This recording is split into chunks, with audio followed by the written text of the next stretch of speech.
Hi and welcome to Swedish Plant Guys. In this video we will give you all you need to know about the Calathea. Calathea. Well, in the studio we have 5 different varieties, but no matter what type of variety of Calathea you have, everything in this video will apply to those varieties. Now, this video is based on our 20 years experience of taking care of indoor plants. Now with that said, we often choose not to use this plant in our indoor landscaping projects. And the reason is that it is a very tough plant. It can survive almost anything. However, if you make a mistake with this plant, it will show you directly. That means that it will not look as good as you want it to look. Other indoor tropical plants are a little bit more forgiving than the Calathea. As usual, we will divide this video up into 4 parts. You have the purchase, the planting, the placement, and the care of the plant. So if you want to skip forward, you can. However, we always recommend you to watch the entire video to get all you need to know. Please like, subscribe, and leave a comment down below. That really helps this channel a lot. Follow us on Facebook and Instagram where you can get sneak previews on upcoming videos. So starting off with the purchase. Now we have to say this is not a plant for the beginner. So if you're going out to buy your first plant for your new house, your new home, this is not the plant for you. And the reason is that it is a high maintenance plant.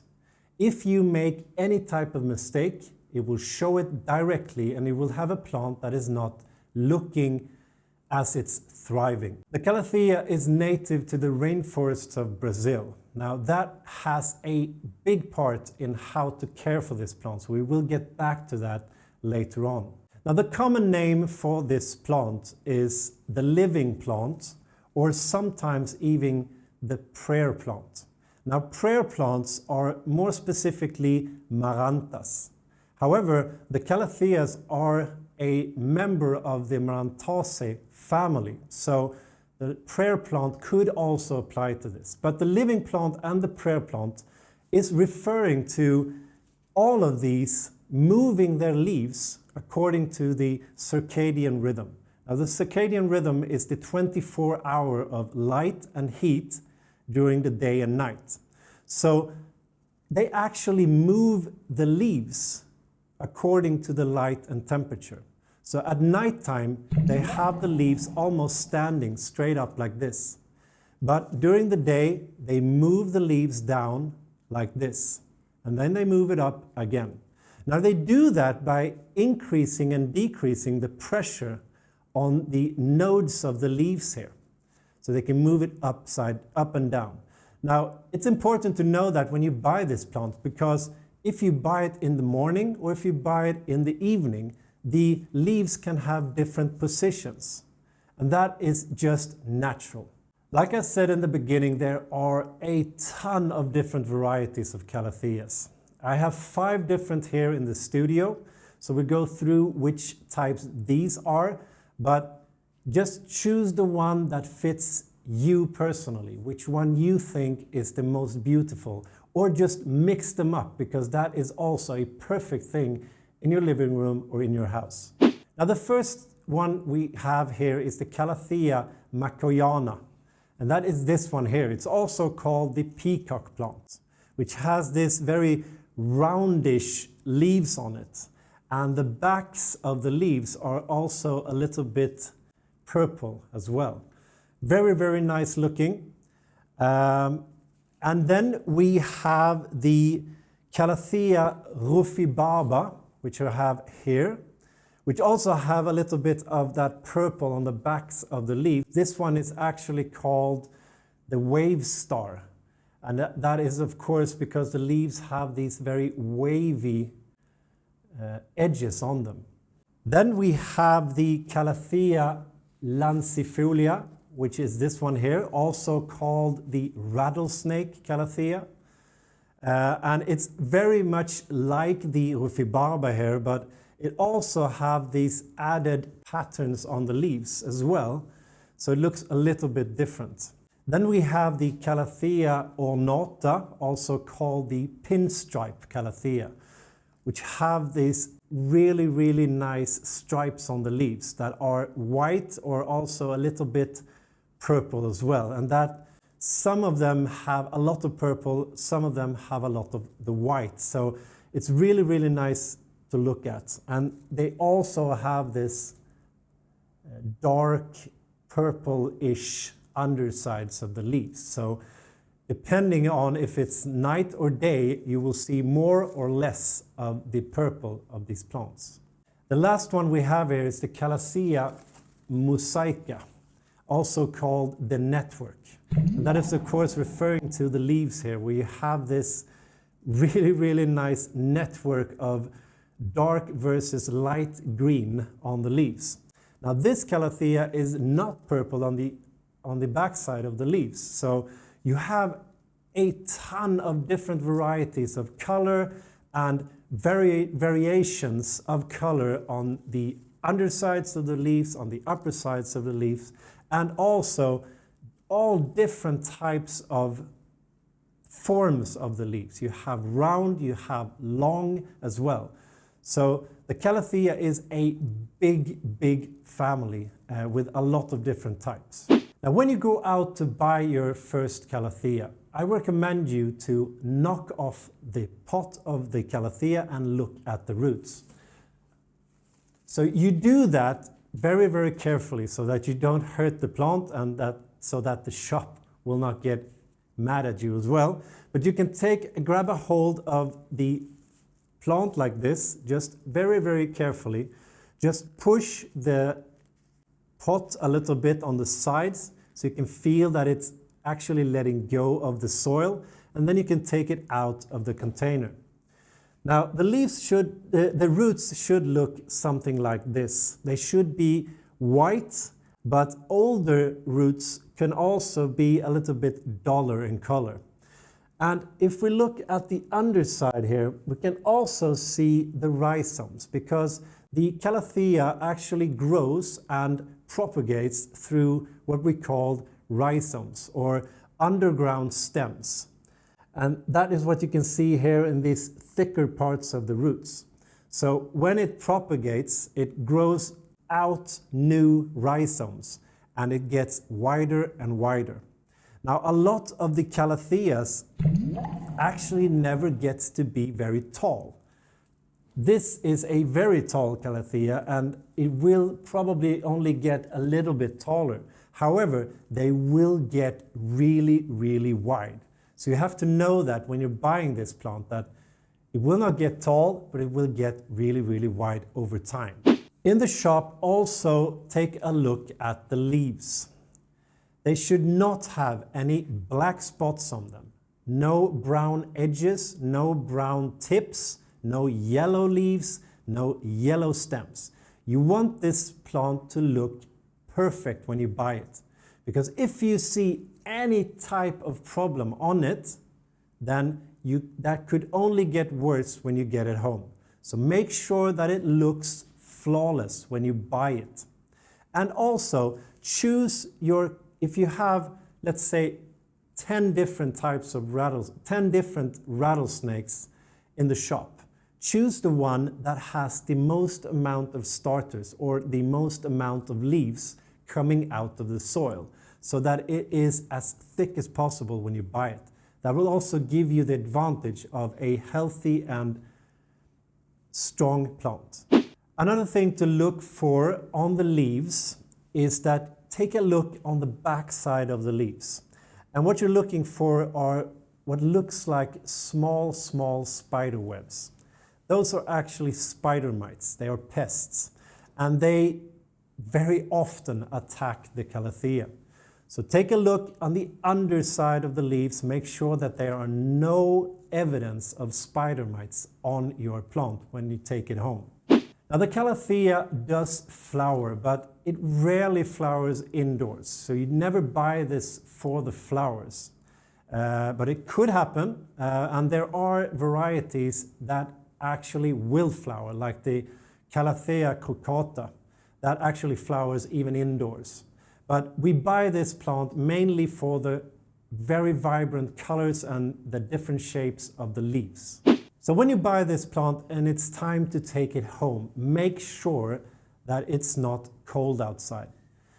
They react quite quickly to colder temperatures. So if it is below 16 degrees Celsius or 60 degrees Fahrenheit, then make sure that the shop wrap it in something, paper or plastic, but that you cover it so that it doesn't get affected by the cold.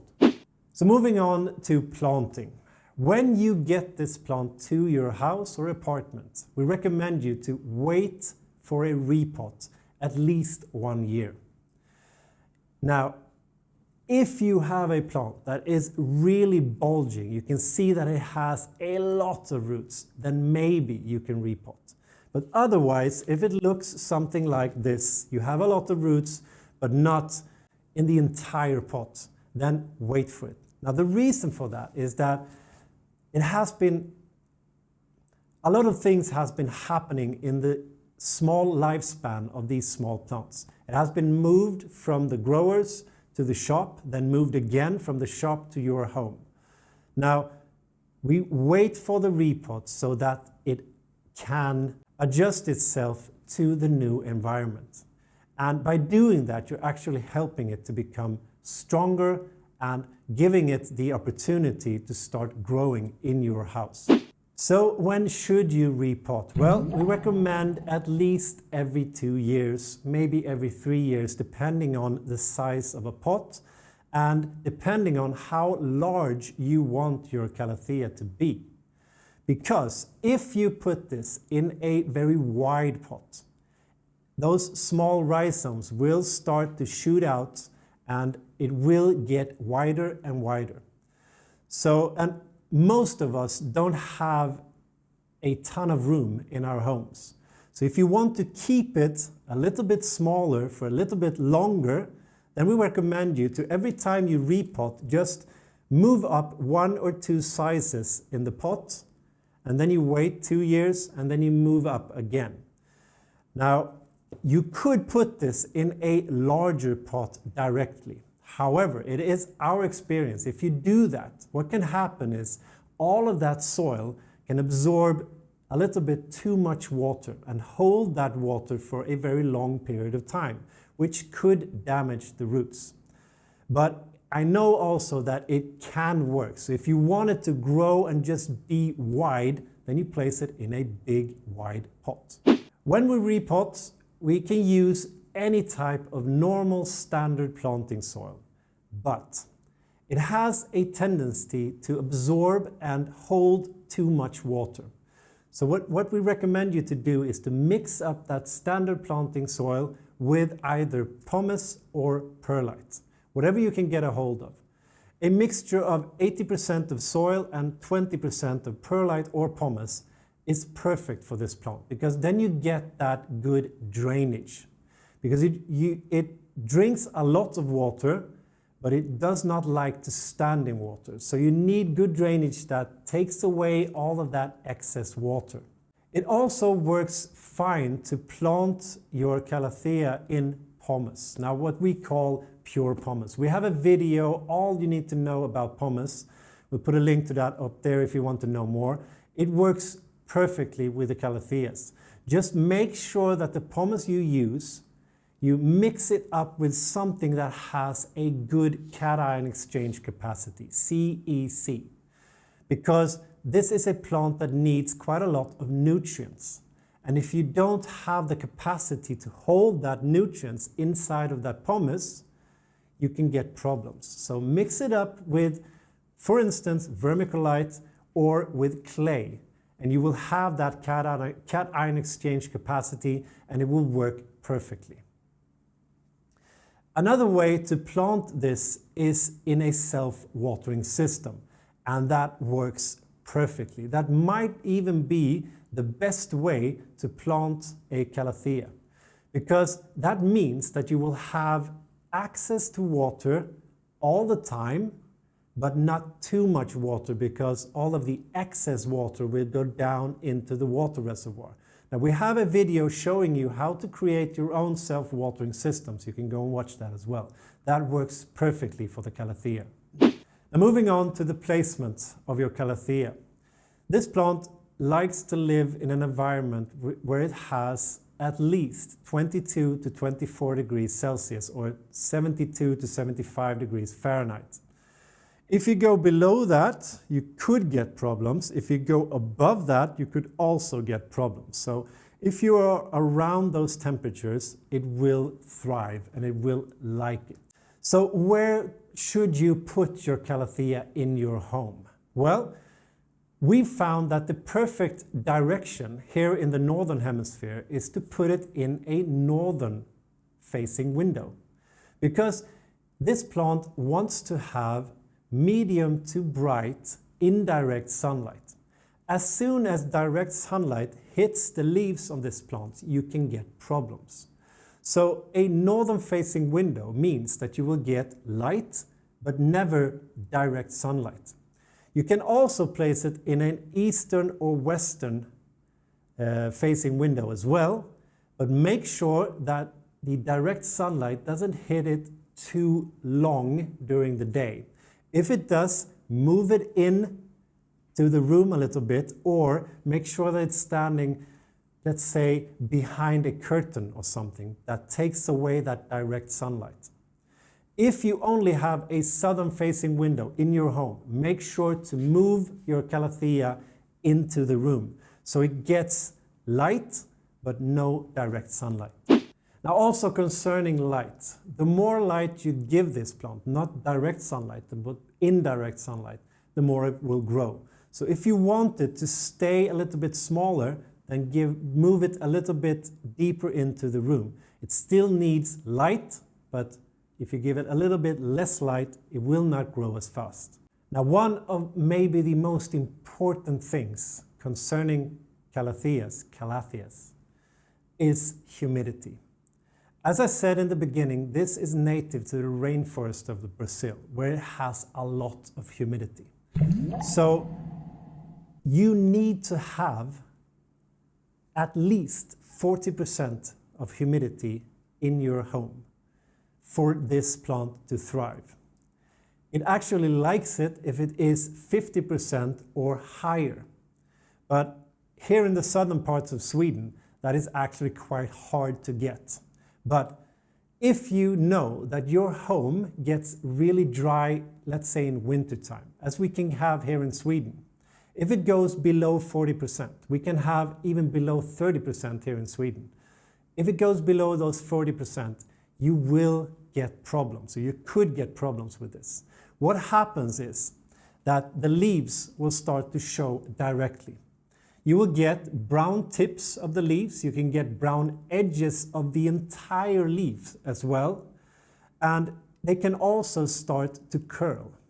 Now, when they start to curl themselves around the leaves like this, it is usually a humidity problem.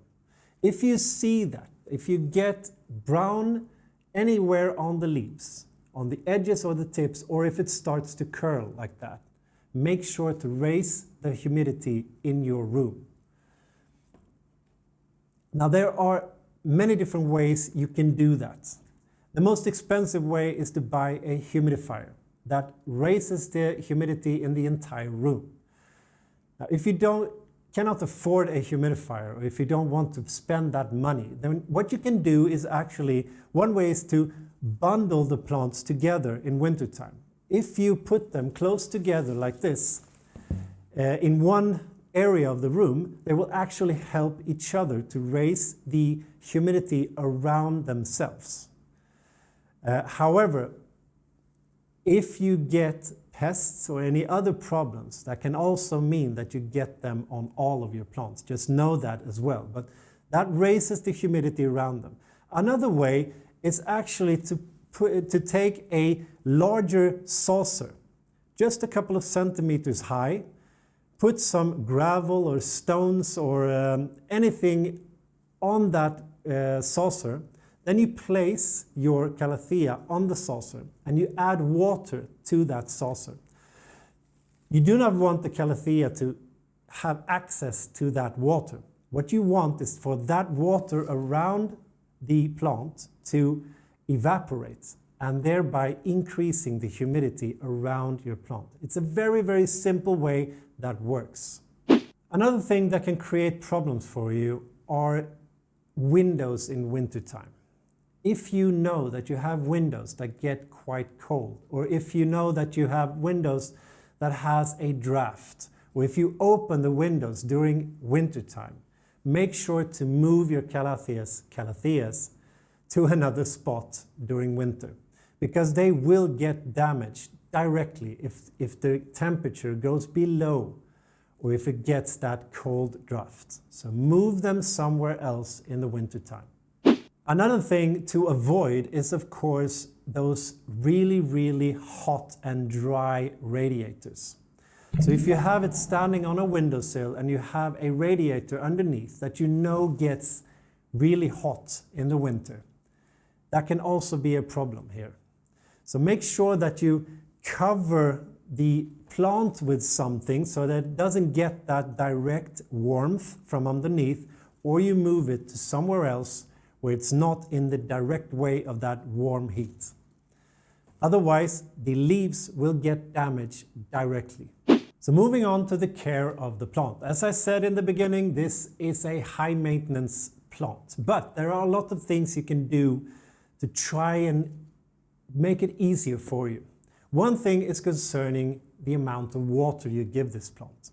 Now, the Calatheas wants to have access to water all the time, but it should never stand in water. What I mean by that is that you want to keep the soil just evenly moist at all times, but it should never ever stand in water. So one way of doing that is actually, when you water this, if you have the drainage holes in the bottom, you can actually take it to your sink or to your bathroom and water it and let the excess water go out of the pot. Then you know that it's evenly moist. And then you can just use your fingers to feel the soil. And when the soil is dry, around 2.5 centimeters or 1 inch down into the pot, it's time to water it again. Now, in the wintertime, if you know that you have that a little bit drier air in your home, then you should let it dry out a little bit more. So in the wintertime, you could even let it dry out 5 centimeters down into the soil, or 2 inches instead of 1. So let it dry out a little bit more during wintertime, because this is a plant that goes a little bit dormant over winter. Now we have a video that tells you everything you need to know about dormancy if you don't know what that is. You can go and watch that later. Now, if you give your Calathea too much water, if it's standing in water, you can get problems. The first thing you'll notice if you give it too much water is that the leaves will start to become yellow. And also some of the stems as well can also start to become yellow. If you see that, that's an indication of too much water. If it's standing in water, you could get root rot. And it will show you that almost immediately by giving you black spots on the leaves.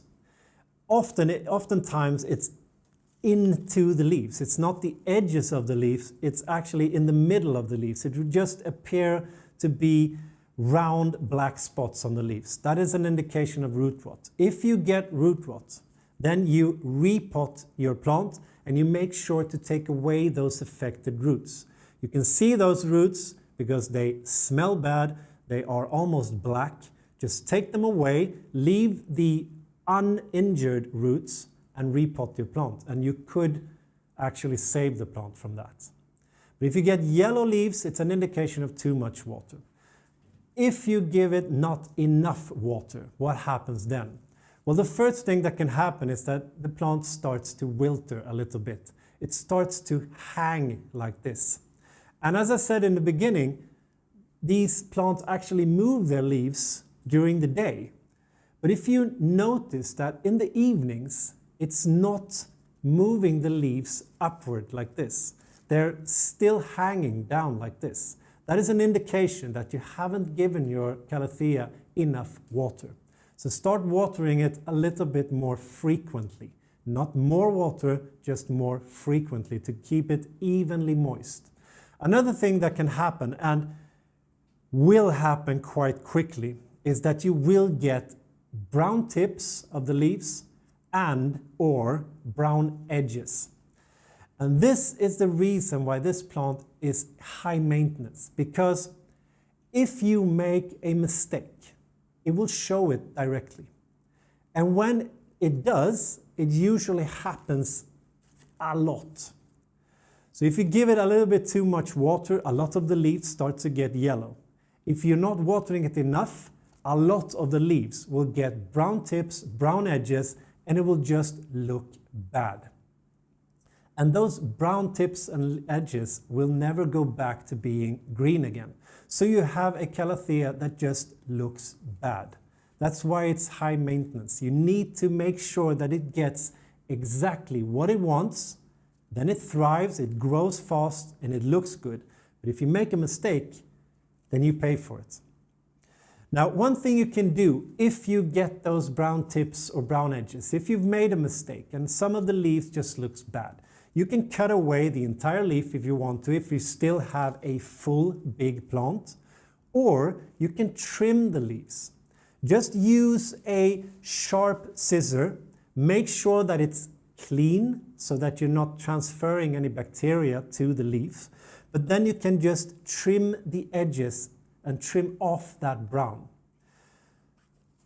And then it will look fine again. But make sure that you rectify what you've been doing wrong to the plant. Just trimming it will not help the plant. You will just get new burnt edges. Now, those burnt edges can also arrive if you hit the leaves with direct sunlight. But usually that will mean that it will get a little bit shaded in color, and then entire leaves will just turn dry brown. So there's a little bit difference between direct sunlight and not enough water. Now, another thing that can happen to your Calathea if you're not watering it enough is that the leaves can start to curl. If you see them starting to curl, it could be a humidity problem, but it can also be not enough water. So if you see that on your plant, then what I recommend you to do is just take it to your sink, take it to your bathroom, make sure to give it a nice good soak with water, and then you just let the excess water go out of the pot. So, and if you see that the leaves start to uncurl, then you know that you've rectified that problem. And make sure to increase the frequency of when you water your Calathea, and that problem will just go away. And we recommend you to shower your Calatheas with water at least once a month. The reason for that is that we want to get rid of the dust, because a lot of the dust in the air will settle on the leaves and they will hinder the photosynthesis of this plant. So by just showering it in your bathtub or in the sink or just outside if you want to, spray it with some water or shower it with some water, you get rid of that dust. Now, you can just, if you do not want that water to hit the soil, you can put something to cover the soil up so you don't get too much water for your roots. But do that once a month, and that is not an issue. Now, we do not shower the plant to raise the humidity. Once a month will not help the humidity. If you want to shower it for the humidity, you need to do that at least once a day, perhaps a couple of times a day. But shower it to get rid of the dust on the leaves. Now, another thing people tend to do is that they mist their plants. They're not rinsing the leaves off with water, they're actually misting it with a spray bottle. And that is also because they want to raise the humidity around the plant. Like I said before, if you're not doing that every day, what happens is that you mist it, you raise the humidity for a short period of time, and then it goes dry again. Then you go in and mist it a week later, you raise the humidity for a short period of time, then it goes dry again. That high humidity, low humidity, high humidity, low humidity will actually damage your Calathea, and you can get problems from this. So if you're misting, then mist at least every day to raise the humidity around your plants. Otherwise, don't do it. Try and raise the humidity in the entire room instead, or just use any other of the tips we gave you earlier. So continuing on to pruning. As I said in the beginning, this is not a plant that gets to be very tall. It lives on the bottom of the rainforest floor and it gets wide instead. If you think that some of your leaves here actually gets to be too wide, you can just prune them off. Just cut them off down at the base or a little bit higher. It really doesn't matter. You can take away that entire leaf that you think is too high. But otherwise, what will happen is that it will start to grow and become wider. So if you do not want that, you can actually prune the newer leaves that are coming out of the soil, making the plant wider. Just cut them off at the base, at the soil base here. This will trigger the rhizome underneath to just continue growing, but you will slow down that process a little bit. You're not hurting the plant in any way, you're just preventing it to grow. Now you could also propagate it, and you propagate it by separating those rhizomes, those thick soil-bound roots. So you take your plant out of the pot and you make sure that each new divided piece of this plant has to have these thick rhizomes. If they don't, it will die over time, because in these small rhizomes, it's actually storing all of the nutrients. A lot of the water is in these small, thick rhizomes. So you propagate this by dividing the plant and making sure that you have rhizomes in every new plant. Moving on to fertilizing your Calatheas, or nutrients for your Calatheas. This is a plant that actually wants quite a lot of fertilization. What I mean by that is that you need to follow the instructions on the fertilizer that you are buying. I'm not saying that you should add more than that. You need to add the correct amount of the fertilization you are buying and using. And it needs that, because if it's not getting enough nutrients, you will see that a lot of the color on the leaves will start to fade. As it can by direct sunlight as well, but they will start to fade. If your plant looks a little bit shaded or faded in color, it could be a nutrient deficiency problem. What we do to rectify this is that make sure that when it is active, during its active period, from here in the northern hemisphere, that is from March till October around, you add fertilizer as it says on the box. If you do that, you will never get a problem of nutrient deficiency. But if you get a problem, then you can start adding those nutrients and it will rectify that problem. Now, depending on which type of fertilizer you use, you will add the nutrients every 1 or 2 weeks. And that is also depending on which way you water your plant. If you have it in a self-watering container or self-watering system, you're maybe only watering it every month, once a month. Then you should add those nutrients or the fertilizer every time. But if you have it like this on a windowsill and you're watering it maybe every other day or every 3 days or something, then once a week or every other week, you should add fertilizer to that water. But as I said, follow the instructions on the fertilization you're using. And moving on to pests. This is also one of the reasons that we rarely use this plant in our indoor landscaping projects, because it has a tendency to get pests if it's not getting exactly what it wants. As soon as it has some form of a problem, it's as if it's sending out a signal to all the pests that, come on, I'm not feeling well, just hit me. And it does. And usually it's spider mites. That is the most common pest that we have had on the Calatheas that we've taken care of over all of these years. So what to do if you get that? Well, first of all, it is an indication of something is wrong. You're either watering it wrong, you're not giving it enough light, or you're giving it too much light, or you're not giving it fertilizer, or you're giving it too much fertilizer, you don't have enough humidity in your room, or you have too much humidity in your room, you can get pests. So try and find out what the real problem is to why you got those pests. Then you can take care of the pests. Luckily, spider mites are quite easy to take care of.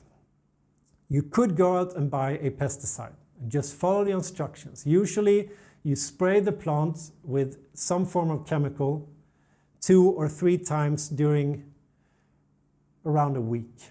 And then that will get rid of all the pests. But you can also take this plant outside or into your bathroom, into your bathtub, and you can rinse it off with water. And you do that every day for 2 weeks. If you do that, you will get rid of the spider mites, you will get rid of all those eggs that will hatch, because every time you shower it with water, they will just be knocked off the plant and go down the sink. 2 weeks and your problem will probably be gone. When you do this, make sure to cover the soil, because you do not want to water this every day when you're showering it. So make sure to cover the soil as good as you can, and you won't have any problems. Now, this is of course the most natural and most environmental friendly way of getting rid of those spider mites, and that is also what we recommend. Now, a really good thing about the Calathea is that they are not poisonous. They're not poisonous for humans and are not poisonous for pets. So this is a plant that you can have in your house and not worry about it. With that said, of course, you should never let your dog or cat or a child or anything bite and eat any of the leaves on this plant. But if they do, it's not that big of an issue. Just call your local authorities, tell them what's happened, and they can react to it. But usually it's not a problem because it is not poisonous in that way. Now, a lot in this video is about how high maintenance and picky this plant is. But I want to leave you by saying that if you follow all the instructions in this video, if you give this plant all of those things, that high humidity, that evenly moist watering, just keeping it away from pests, making sure to get rid of the pests, placing it correctly, then you have a plant that will live for a long, long time. It will thrive, it will grow, it will just look great. But react directly as soon as you see any problems. Just follow our instructions and you will be fine. Thank you so much for watching. If you like this video, please give it a thumbs up. That really helps our channel a lot. If you haven't subscribed to our channel yet, please do. Hit the bell as well so you get a notification every time we put up something new. Follow us on Facebook and Instagram, where you can get sneak previews on upcoming videos and sometimes a little bit more. Now, until next time, hej då!